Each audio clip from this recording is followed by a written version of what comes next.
Bahrain കേരളീയ സമാജത്തിന്റെ ഈ വർഷത്തെ ഓണാഘോഷ പരിപാടിയായ ശ്രാവണം 2025 കൊടിയേറ്റത്തോടെ തുടക്കം. 100-ലധികം വാദ്യ കലാകാരന്മാർ അണിനിരന്ന വാദ്യാഘോഷം ചടങ്ങിന് മാറ്റുകൂട്ടി.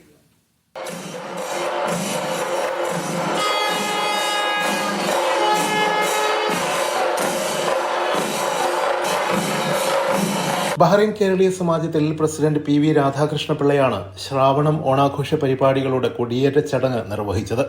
സമാജമംഗം അനു തോമസിന്റെ നേതൃത്വത്തിൽ 80-ലധികം കലാകാരന്മാർ അവതരിപ്പിച്ച വള്ളപ്പാട്ടും വിജിത ശ്രീജിത്തിന്റെ നേതൃത്വത്തിൽ 100-ലധികം ഗായകർ അവതരിപ്പിച്ച ഓണപ്പാട്ടും ആസ്വാദ്യകരമായ അനുഭവമായി.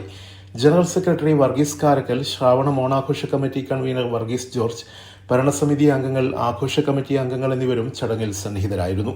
ഉണ്ണികൃഷ്ണപിള്ളയുടെയും വിനയചന്ദ്രൻ നായരുടെയും നേതൃത്വത്തിലുള്ള കമ്മിറ്റിയാണ് കൊടിയേറ്റ ചടങ്ങ് സംഘടിപ്പിച്ചത്.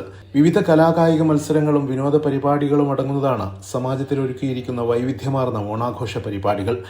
ഒക്ടോബർ 3 പ്രമുഖ പാചക വിദഗ്ധൻ പഴയിടം മോഹനൻ നമ്പൂതിരിയുടെ നേതൃത്വത്തിൽ ഒരുക്കുന്ന വിപുലമായ ഓണസദ്യയോടെയാണ് ആഘോഷ പരിപാടികൾ സമാപിക്കുക. Siraj Pallikkara, media 1, Bahrain.